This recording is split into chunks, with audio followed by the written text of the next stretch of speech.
Assalamu alaikum. Bismillahirrahmanirrahim. Tawan? Na'am nawa. To ga nan Allah ya dawo ta. Assalamu alaikum. Wa alaikum salam. An dawo? Wallahi mun dawo uwar gida ran gida. Yawwa. An dawo lafiya. Kalau Ya kasuwa. Kasuwa mun gode Allah. Alhamdulillah. Dan kawo mu abincin nan. To an gama. To haka ake so.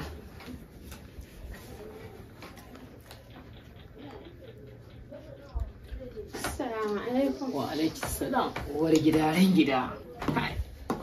Ai shi yasa ina jin daɗin yau ki ce yau an tuna da ƙauye kenan. Yau baɗa da yaji aka yi. A gaskiya haka ake so. Na yi gaskiya ina jin daɗi. Yau kin faranta mu rai sosai sosai. Na gode. Ya ko gashi ko yayi daɗi. Na gaske? Ai ba yana rantse ba. Amma wannan abinci to ba shiga mu da uwar gida. Amma wannan abinci ai yayi daɗi. An gama. Yawa da aka ruwa uwar gida. Bang. Alƙur'an wannan za ta iya kisa. Assalamu alaikum. Amu alaikum salam. Tawan. Yawa da he. Ai wannan abinci. Ya maka bar ruwan mu ya ƙara. Kai. Allah. To ai ya kamata in fita in siyo. Wannan abinci ai wannan. Ai tawan abincin nan na dawo kar a ba almajiri.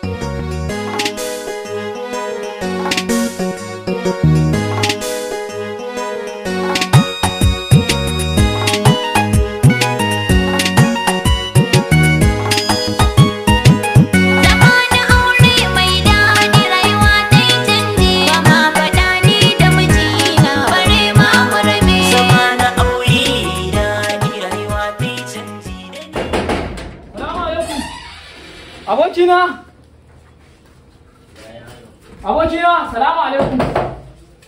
Mai gidan na nan? Wa alaikum salam. Haɓa dan Allah abokina. Haɓa dan Allah dan annabi. Kai dan Allah dan annabi haka aure yake. Haɓa dan Allah wallahi wannan mata za ta yi kisa. Kai ka ci abinci dan Allah da annabi ba abin da ba na siyowa. Amma wallahi in ta yi girkin na rantse ma da Allah to barin ga ma an aba kare in yi wawanci ma zai iya kashe shi. Sha'e! Irin matsalan da kake fama da shi kenan a gidanka. Ai matsalan abinci babban damuwa ne gaskiya. Na rantse ma da tsancin mulkin Allah kai san alaman da nake ji a gidan nan. San da zuwa. Kai ba ɗaya ga ma hankali na ya dubu ya ta ki hakuri dan Allah amarya. Gaba ɗaya hankali na in ya dubu ya tashi hankali komai nake amma la ilaha illallah. Gaskiya ko wannan matsalan babban damuwa ne. Matsalar abinci ai sai a hankali. Ai to bismillah. Wallahi ban ci a can ba na kasa ci. Wallahi ban ci. Abokina.